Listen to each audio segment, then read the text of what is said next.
Hey everybody. When it comes to minimum wage, it seems that racist degenerates comprehend basic economic principles more so than equality-minded statists. Here's a quick thought experiment. What if you were prejudiced against a certain minority group and wanted to make their lives more difficult or prevent them from gaining employment? One way that would absolutely do the trick is to mandate that employers must pay a higher wage to that minority group. Now, statists today would naively applaud this, thinking that you're doing them a favor, but by doing this, you essentially make all other people outside of that minority group a much more affordable source of labor. You would be pricing that minority group out of the labor market. Almost the exact same scenario played out in South Africa in 1925. During this time, white racist union members wanted to pass a law increasing the minimum wage that must be paid to black workers.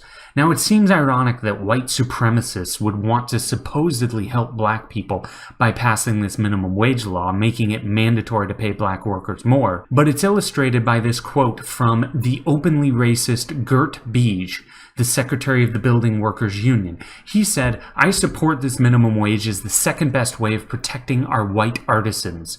In this quote, it's sad to see that this racist simpleton has a better grasp on economics than any statist has in the US today. He understood that this would destroy job opportunities for black people who he despised. Furthermore, in the US, the Davis-Bacon Act of 1931 was hugely supported by racist whites. The Davis-Bacon Act was attempting to have many non-union black and immigrant workers be paid at what was known as the prevailing wage, which was essentially a higher union wage.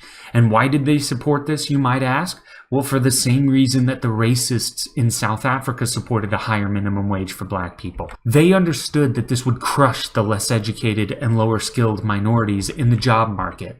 Now, many minimum wage advocates today may grant that although minimum wage laws have a vile racist history, this isn't their motivation today. And I would actually grant that. I think it's obvious that minimum wage supporters do not have the same nefarious motivation that white racist minimum wage supporters had back in the day. But that really is completely besides the point. The unavoidable reality is that the disgusting motivation of old racist minimum wage activists and the perhaps noble motivation of today's minimum wage advocates will result still in identical outcomes. The uneducated, the unskilled, and the truly vulnerable amongst us will suffer immeasurably. Instead of starting with a low-wage job, working hard, and advancing through economic mobility, instead of having a decent minimum wage like minimum wage advocates daydream about, they will have no wages at all. They'll be making $0 an hour because a large chunk of them would have been priced out of the market. On sort of a more personal side note, my job in my real life is exempt from overtime pay in the Fair Labor Standards Act in the United States. And there was a recent push in Congress to make my employment non-exempt, which would have meant that I stood to gain a great deal of money.